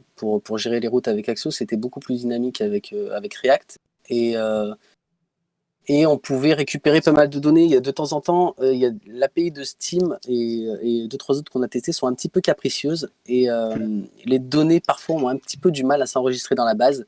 Ce qui fait qu'avec React, même si elles ne s'enregistraient pas dans la base tout de suite, on les avait quand même directement sur le front. Donc ça nous faisait quand même une sécurité d'un certain côté. Pour éviter de se retrouver avec certains jeux qui avaient aucune donnée, et du coup ça s'affichait pas et ça faisait un petit peu bugger l'application. Ok, voilà. Et du coup on est bien sur un front qui est entièrement géré avec les librairies React, quoi. C'est ça, exactement. WordPress fait uniquement office de back-end et de back-office. Exactement. Exactement. Et l'avantage qu'on avait justement avec WordPress, c'est que on a eu une grosse partie déjà qui était préconfigurée pour nous. Donc on a pu vraiment se concentrer directement sur toutes les fonctionnalités qu'on voulait mettre en place sur le site. Donc faire toutes les routes pour que l'API puisse les appeler, enfin que le front puisse appeler l'API WordPress justement, pour ensuite avoir accès aux news, avoir accès aux bases de données, parce qu'on a dû faire des custom, des tables customisées sur WordPress. On en a 5 qui va gérer les jeux, les plateformes, les éditeurs, etc. Donc on a vraiment pu se pencher sur la programmation de fonctionnalités, donc tout à la main. On n'a utilisé aucun plugin, on a fait nos plugins à la fin, sauf peut-être PHPMailer pour le mail. Je crois que c'est tout. Ah, et si JSON Web Token, pour le token, pardon. Si. Sinon, tout le reste, c'est tout à la main. La customisation du back-office, toutes les routes, tout à la mano. Et donc, voilà. Sinon, React, vraiment, ça a été un plus pour le front. Et WordPress également pour le back. Voilà. Franchement, chapeau à nouveau, mais il y a plusieurs challenges techniques particuliers là que vous évoquez. Alors, j'ai 2 questions. Sorry, je prends 2 questions. La première, c'est juste pour m'assurer d'avoir bien compris. Donc, vous avez des données stockées pour les jeux dans la base, mais c'est votre front qui parle à l'API de Steam, c'est ça? Oui, de base. Alors, Oui, ça se passe en deux temps. On a le front qui va en fait appeler Steam pour récupérer les identifiants, en fait le Steam ID de l'utilisateur, qui va ensuite être stocké dans la base pour une future application qui va nous permettre un peu plus tard d'avoir une mise à jour automatique à chaque fois qu'on se connecte, de récupérer vraiment les jeux qui viennent juste d'être ajoutés. Et sinon, ensuite, une fois qu'on a ça, on a des routes qui sont directement codées sur le back de WordPress, et le front va appeler ces routes de Steam sur le back. Ok. Avec l'ID de Steam dans le back. Avec l'ID de Steam. Voilà. Et en même temps que ça appelle cette route-là, c'est à ce moment-là qu'en fait, les données du contenu de la fiche du jeu va s'enregistrer sur la base de données. Parce que avec par exemple, j'ai une bibliothèque qui fait 500 jeux sur Steam, charger entièrement tous les jeux, plus toutes les données, tous les screenshots et tout en un coup, ça faisait surcharger la VM, et c'était affreux. Donc du coup, on l'a fait en 2 temps comme ça. Ce qui fait qu'en fait, on a juste les jeux, les premières images avec les titres qui sont rentrés dans la base, et le reste des données est enregistré que si un utilisateur visite la page de son jeu. Et à ce moment-là, ça s'enregistre. Ouais, très bien pensé. C'est super ingénieux, c'est bien pensé. Ça, plus l'articulation de React et de WordPress en mode full API, plus la totale, les totales from scratch, donc tous les plugins à la main pas se reposer sur le... Ouais. Ça fait 3 beaux challenges. Alors peut-être il y en a un que j'oublie, mais il y en a que j'oublie, ou j'ai pas pensé. Et c'est responsive. Badaboum. Ouais, si tu veux nous montrer un petit coup, Nico. Bien sûr. Et pendant ce temps-là, bon, c'est moi qui nous fait dépasser le temps, donc je pose ma question en même temps pendant que vous pouvez admirer le responsive au-dessus de nous. Le plus gros de ces challenges, celui qui vous a donné le plus de fil à retordre? Ça a été la connexion Steam. Alors, je vais peut-être rendre jaloux nos autres camarades, parce qu'en fait, la connexion back et front en React a été super simple en fait de notre côté. On a eu aucun problème cores ou quoi. Ça s'est fait vraiment de manière naturelle. C'est certainement Nico d'être un Reacteux super ingénieux, parce qu'on n'a vraiment pas eu de problème là-dessus. Mais Steam, au début, ça se passait très bien, et en fin de compte, il est un petit peu capricieux. Si on fait beaucoup trop de requêtes en un temps assez court, il n'est pas content. Et de temps en temps, en fait, on était carrément kické de chez lui. Donc, on a dû gruger un petit peu. D'accord. Mais ouais, Steam a été... Vous avez dû être ingénieux, on dit. C'est ça. Ouais. Au début, ça s'est bien passé, mais sur la fin, on a été beaucoup en avance en fait sur les premiers sprints, et je pense que les 4 derniers jours, ça a été une catastrophe. Steam nous a retardé vraiment énormément. Sinon, on aurait pu présenter plus de choses, mais ça a été un petit peu galère sur la fin. Ouais. Parce que tout était prêt en fait. Trop mal. C'est clair. Merci. Suggestion intéressante de Jeep sur le chat, je la relève pas pour pas lancer la discussion et faire péter le chronomètre. Mais le cœur y est. Très intéressant et bien sûr, bon moi je suis pas une grosse gameuse, mais par contre, je pense que le succès populaire est assuré aussi avec ce genre de sujet. Donc bien ouais, À mon avis, ouais. si Viking. Merci. C'est clair. Et non, ouais, belle démo encore du mariage WordPress React. C'est Ah cool. ouais, c'est vrai. C'est un peu plus rare, donc c'est cool. Je tenais à le souligner. Merci. Et juste une dernière chose, on va juste dire, remercier déjà tous les profs au CLOC et les référents. Et puis tous nos petits camarades de la promotion aussi. Ça a été une très belle aventure. 5 mois, super fun, super dense, mais super sympa. Voilà, donc merci à tous. Merci à vous surtout. Merci à vous et félicitations encore. Merci. Passer le message. Merci. On va passer le message. Ouais. Bon, il y a pas mal de vos profs qui vous regardent. Bon, et bien ok, on va passer maintenant au dernier groupe.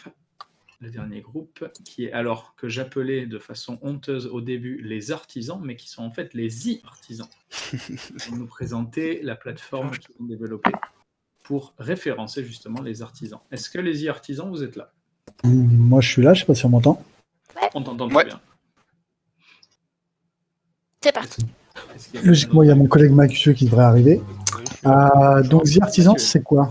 C'est un site qui permet justement de mettre en relation, enfin, tout au moins de pouvoir référencer des artisans avec pour des utilisateurs, de manière à trouver un petit peu l'artisan qui peut lui convenir le plus. C'est vrai qu'à l'heure actuelle, c'est assez compliqué de trouver un artisan qui est compétent, ou du moins on se fie souvent aux candidatons des amis, des collègues, des connaissances.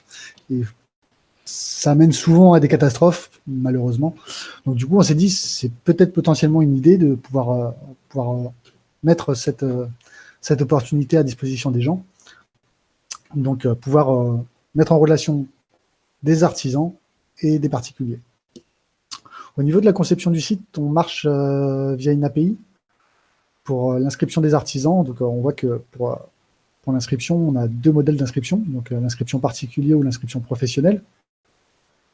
L'inscription particulier, elle est un petit peu classique, hein, email, mot de passe, confirmez votre mot de passe. Une première étape. L'inscription du professionnel, elle en soi, est un petit peu plus complexe du fait qu'on passe par lui demander son CV et son email. Donc, son siret et son email, pardon. Le siret, pourquoi? Parce qu'en fait, pour nous, on s'est dit que c'était une sécurité pour l'enregistrement des artisans, du fait qu'on allait pouvoir, grâce à 2 API, pouvoir récupérer non seulement toutes les informations de l'entreprise et les informations de contact de l'entreprise également, pour justement éviter que des personnes mal intentionnées se fassent passer pour une entreprise pour éventuellement proposer des services via notre plateforme sans forcément en mettre les auteurs et éventuellement avoir des désagréments par la suite. Donc ça se passe par une inscription via siret email. Donc siret, il faut absolument que ça soit un numéro de siret valide. Sinon, forcément, l'artisan n'est pas enregistré. On va passer par déjà un petit tour vite fait de la page d'accueil. Donc, une petite carte interactive qui est censée, à terme, pouvoir permettre la sélection de la région. Donc, c'est un petit SVG cliquable. Donc, dans un premier temps, vous choisissez votre région. On a volontairement mis des artisans qui sont dans l'Île-de-France parce que c'est souvent plus représenté. La liste des métiers qui s'affiche, donc la possibilité de choisir le métier qui nous intéresse par rapport à notre région. Donc, admettons, on va chercher la charcutier. Voilà, je veux un charcutier près de chez moi. Bon, c'est peut-être pas l'exemple le plus judicieux pour un artisan, pour une recherche d'artisan, mais bon, admettons. Donc, je vais chercher un charcutier. Donc là, je mets ma recherche. Là, j'ai mes résultats. Donc, il y a le charcutier traiteur Campin qui est à côté de chez moi. Et il y a le charcutier SARL Gilles Véraud. Donc, on va aller chez Campin parce qu'apparemment, il est mieux noté. Donc, allez, allons-y pour Campin. On va voir un petit peu ce qu'il se dit. Donc, on voit qu'on a la présentation de l'artisan. Donc, charcutier traiteur Campin, sa localisation, contacter. Ah, non, apparemment, non, il y a un truc. Accéder aux informations pour vous connecter. Sinon. Ok, donc apparemment, il faut être connecté et avoir enregistré son email pour pouvoir accéder à ces informations. Ah, bah, c'est pareil pour donner ses avis. Donc, on verra par la suite. Donc voilà, on a une petite présentation succincte de l'artisan avec sa petite description qu'il a voulu mettre. Donc, vous rêvez d'une bonne assiette de charcuterie chez Campin, c'est possible. Un petit viewer qui vous permet de voir un petit peu ces différentes réalisations, un petit peu la spécificité de son entreprise. Donc voilà, La petite page mention légale, qui petite, oui, enfin c'est vite dit. Au moins on est sécurisé, je pense, avec ça. Donc du coup, au niveau de la recherche, ça se passe à peu près comme ça. Pour un utilisateur, du coup, si on veut vraiment un utilisateur pour qu'il puisse accéder au site, pouvoir accéder aux commentaires, non seulement l'utilisateur doit être inscrit, donc déjà il doit rentrer une adresse email. Donc là j'ai rentré mon adresse email personnelle, adresse de spam plutôt, plus que l'adresse personnelle. Hop, le mot de passe. Ah oui, non c'est vrai, je ne me suis pas inscrit sur ce compte. Donc du coup, on va s'inscrire. Inscription particulier, mon email. Mot de passe très sécurisé. 1, 2, 3, 4, 5, 6. 1, 2, 3, 4, 5, 6. Confirmation. Donc là, je me suis enregistré. Ah, j'ai reçu un petit email. Bonjour, vous êtes connecté. Je vais consulter ma boîte email. Ah, apparemment, j'ai bien reçu un email. Voilà. Donc j'ai reçu un email de validation afin de valider votre compte, de valider l'email lié à votre compte. Cliquez ici. Attention, ce lien n'est valable que 3 jours. On a mis en place aussi une vérification sur la durée de validité de cet email, parce qu'en fait, on passe par un traitement, éventuellement, on parlera un peu plus de ce sujet-là dans les questions après. Donc on a exactement le même principe sur le reset du mot de passe. On va repasser sur le petit viewer. Donc du coup, je suis connecté. Il s'est connecté directement à mon compte. Donc j'ai pas eu besoin de me reloguer pour pouvoir continuer ma recherche. Donc du coup, on va rechercher ce même artisan. On va voir si ça a changé. Île-de-France, charcuterie, artisan, charcuterie traiteur Campin. Donc voilà, on arrive toujours sur sa page, toujours le même professionnel. Ah, apparemment, il n'y a pas de mise à jour. Ah oui, mais en fait, c'est normal parce que du coup, je n'ai pas validé mon email. Je vais valider mon email. Donc, c'est pas bon. Un petit souci, apparemment. Normalement, c'était censé, ça marchait en local, comme on dit toujours. C'était censé valider mon adresse email sur le serveur. Du coup, il y a un token qui est généré. Et ça permet de justement valider ce compte. Donc du coup, on va se déconnecter, on va reprendre un autre utilisateur, au moins on aura quelque chose qui marche. Connexion. Du coup, c'est plus Julien, c'est user@msn.com. Mot de passe 1, 2, 3, 4, 5, 6. Hop, on repasse. Ça se passe jamais comme on veut en fait. Donc voilà, là ça a un petit peu changé. On va dire on s'y est pris un petit peu tardivement pour mettre en prod, histoire d'avoir un maximum de fonctionnalités. Donc c'est vrai qu'on n'a pas pu faire tous les tests associés, et on a pris un petit peu de retard là-dessus.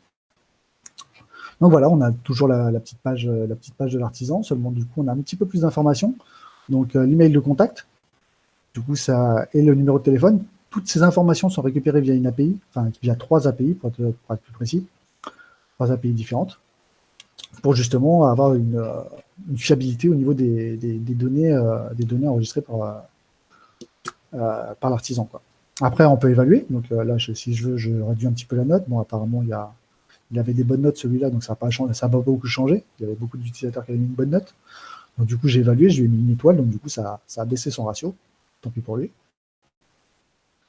Voilà, après, je vois qu'il y a d'autres personnes qui ont donné leur avis. Ouais, il y a Vincent l'anarchiste, c'est délicieux. Il y a Julien Lebac, ouais, c'est bon, les baguettes ne sont pas fraîches. Ah, pour un charcutier, c'est pas terrible quand même. Donnez votre avis. Bah, moi, je vais lui dire, je sais pas, j'étais content. J'étais content. Hop, j'étais content. Donc là, hop, il est content. Et bah, du coup, Jaco, c'est mon pseudo, c'est mon user. Du coup, il y a un petit message qui lui dit j'ai été content. Par contre, du coup, c'est quand même bizarre, quoi. Les baguettes, elles sont pas fraîches pour un charcutier. Voilà, on va peut-être le signaler celui-là. Il y a un petit problème, quoi. Donc, du coup, voilà, j'ai pu signaler l'utilisateur pour dire qu'il y a eu un petit souci par rapport à cet utilisateur.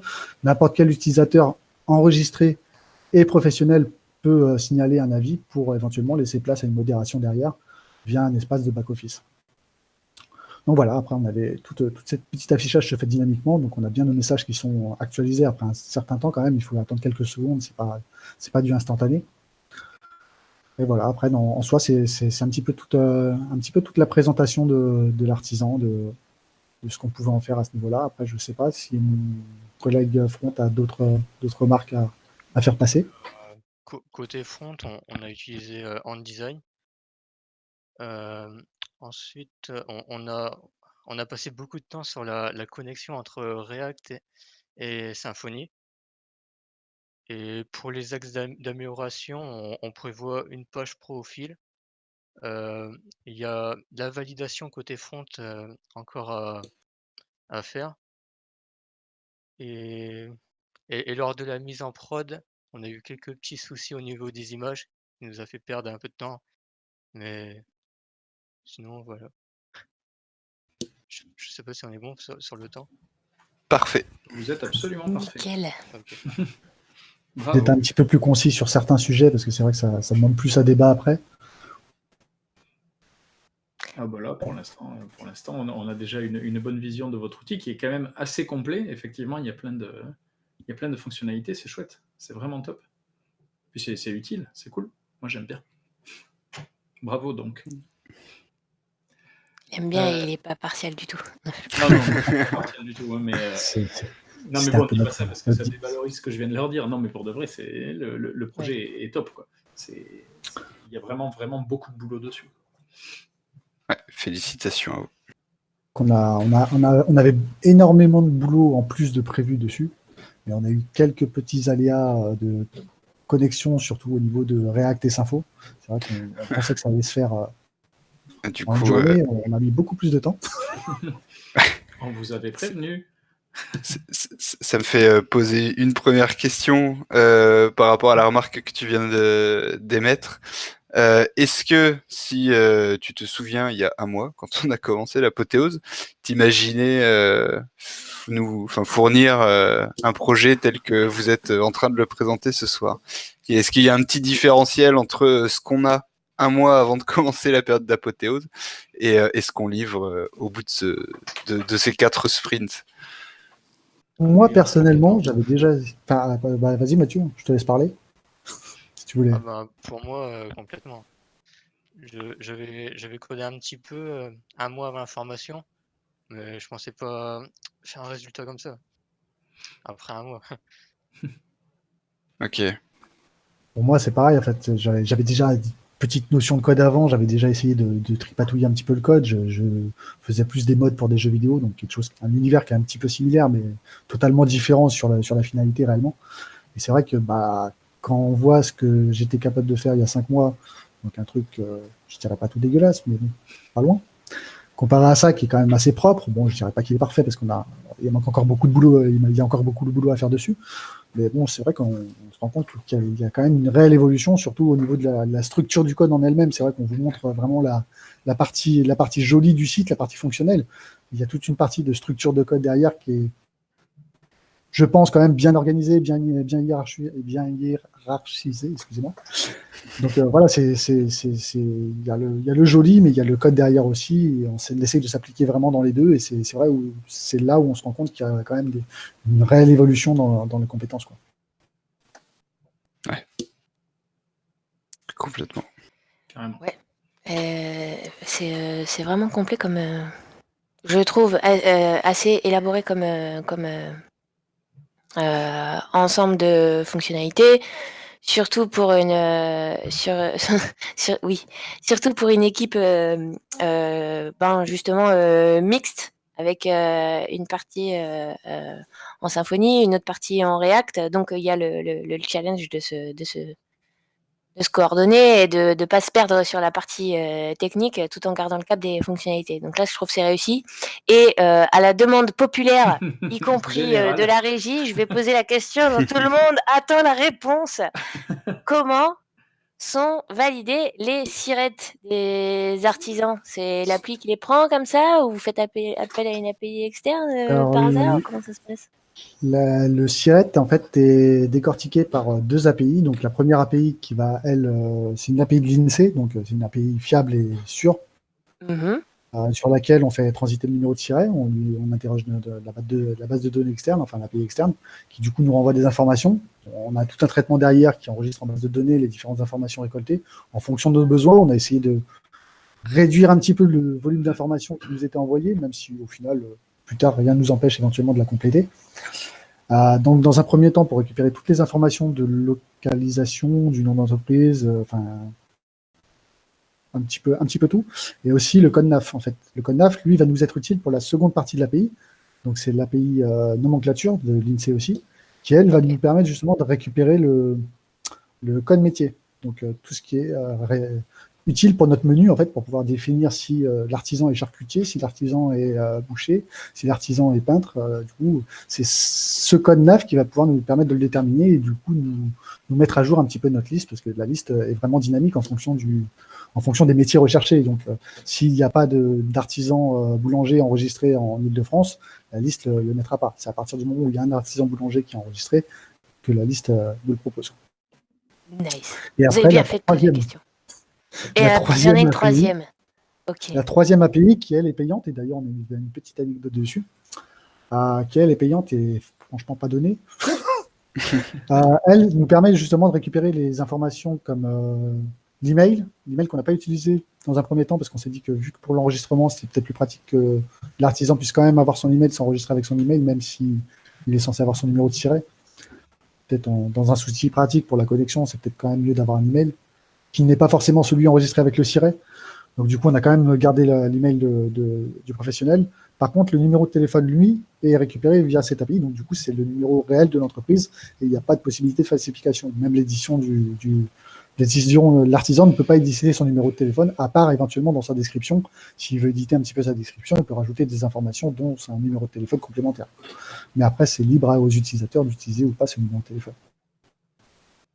Pour la partie API. Vous appuyez entièrement sur l'automatisation pour remplir vos profils et pour les classifier aussi.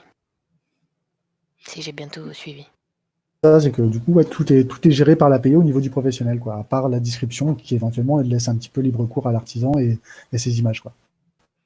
Il y a la partie profil artisan et la partie profil utilisateur qu'on n'a pas encore eu le temps de mettre en place. C'est vrai que c'est prévu dans une V2. Enfin, il y a énormément de choses qui sont prévues dans une V2. Il y a la géolocalisation qu'on peut récupérer, donc du coup qui est prévu sur une V2. Il y a des designs un petit peu plus objectifs, un petit peu plus intéressants que ce qui est proposé à l'heure actuelle, même si je trouve que c'est pas mal non plus.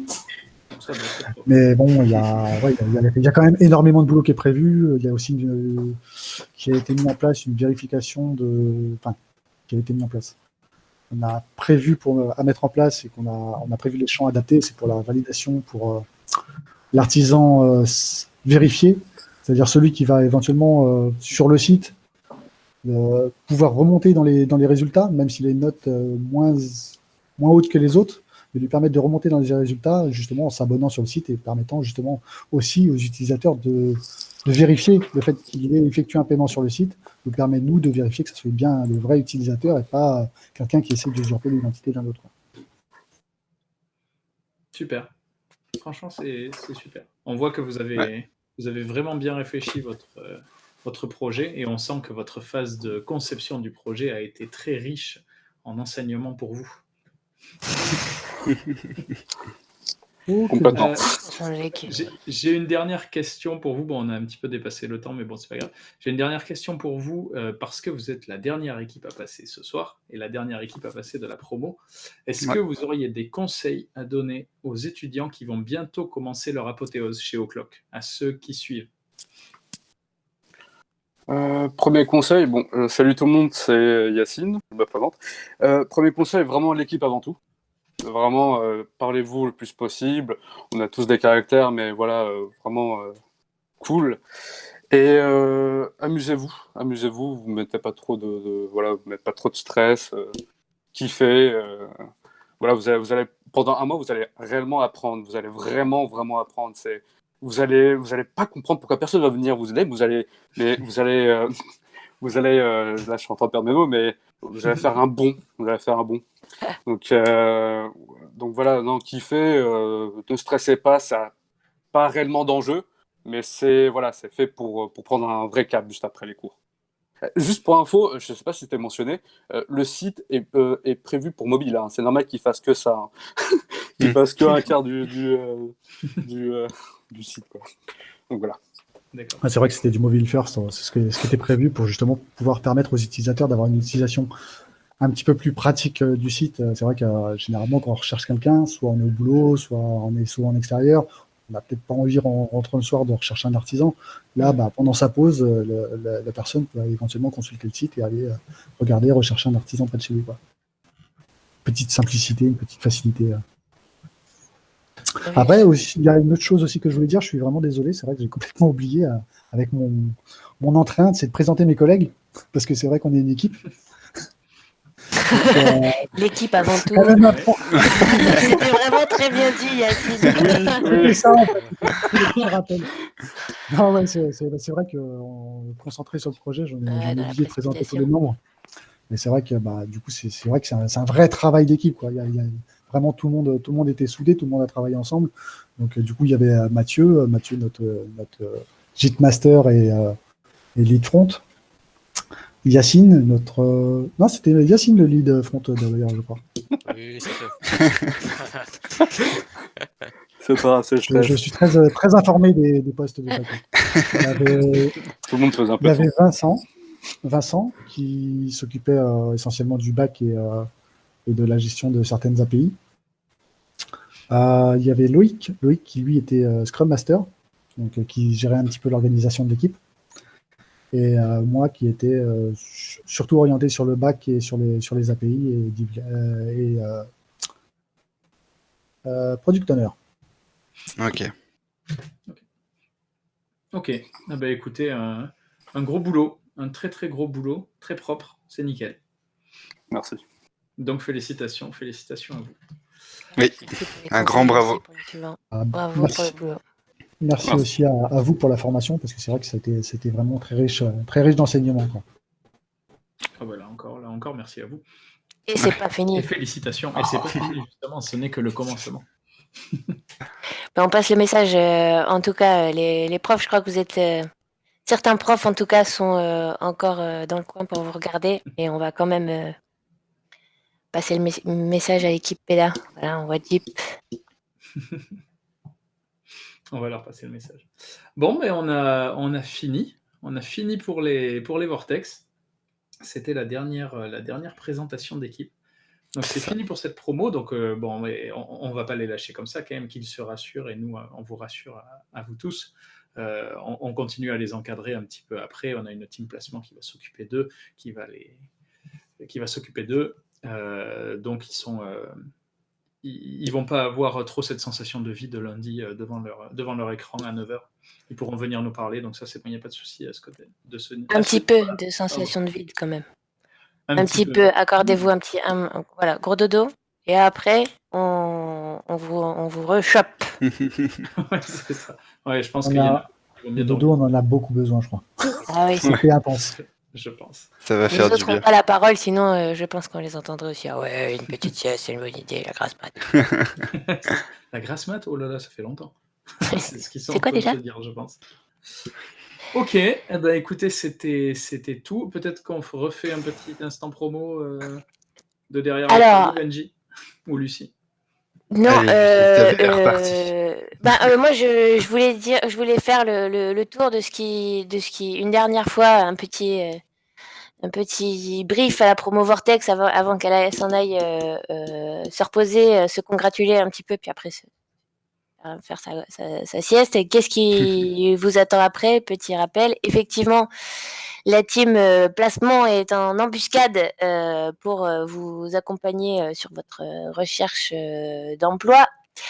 Et la team certification en la personne plus précisément de Céline, la régisseuse des coulisses qui était là avec nous tout à l'heure. Coucou Céline. Hello Céline. Qui vous coachera et vous accompagnera pour passer les certifications. Donc la certification Opquest, ça vous savez que ça vous attend dans un temps assez court. Vous avez 1 mois ou 2 mois pour passer cette certification. Donc on n'oublie pas. Et puis le fameux titre professionnel. J'ai hâte de vous voir présenter vos projets aux professionnels. C'est toujours un moment vraiment chouette aussi, pas aussi court, ni aussi funky, ni avec d'aussi belles illustrations que ce live sur Twitch, mais tout aussi tout aussi intéressant et plus pour votre avenir. Donc rendez-vous bientôt là-bas, les Vortex. Et donc effectivement, la team placement vous attend en embuscade, sauf pour ceux qui ont déjà trouvé un poste ou qui ont déjà des pistes. Et puis, n'attendez pas qu'ils se manifestent. Vous autres recruteurs qui regardez ce live en direct ou en différé, si ce que vous avez vu, ça vous intéresse, vous pensez que certains jeunes devs feraient merveille dans votre équipe, nous aussi. Donc, n'hésitez pas à venir nous le dire en écrivant à l'adresse qui s'affiche sur votre écran. J'adore toujours dire ça, comme à la télé. Talent, au pluriel, @oclock.io. Merci, félicitations les Vortex. Et puis, merci Benji de les avoir aussi bien encadrés pendant leur projet. Et puis, merci Guillaume, j'ai l'impression que tu as fait du bon boulot. Ils sont grands, ils sont prêts, ils sont bien cuits. S'ils sont arrivés jusque-là vivants, c'est que ça va. On n'a pas eu de gros manquements. Une belle promo pour clôturer l'année. C'est pas mal. C'est ça, c'est pas Oui, mal. c'est vrai. Finalement. Et voilà. Ah oui, bonne fête, tout ça, bonne Oui, année. oui, On se retrouve le prochain live. C'est début février. Prochain live début février. La promo Wave qui termine sa spé et qui partira en projet. D'ailleurs, vous êtes peut-être là dans les parages, les Waves. Ouais. Coucou aux Waves. Vous êtes les prochains à vous lancer dans la grande aventure. Bon, vous avez eu des Rassurez-vous. bons conseils. Ça va bien se passer. Carrément. Les Waves, faites du bruit. On se demande qui est derrière.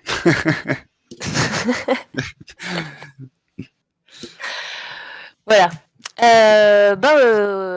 Bisous tout le monde. Les anciens, les courants et les futurs au clock, les autres qui êtes venus partager ce moment d'émotion avec nous. Merci beaucoup. Et Vortex, à tout de suite pour le petit débrief en privé. Et vous autres, à bientôt. Merci. Ouais, Ciao tout le merci monde. beaucoup. Bonne Joyeux fête. Noël en À avance, plus. bonne fête. Et à la prochaine.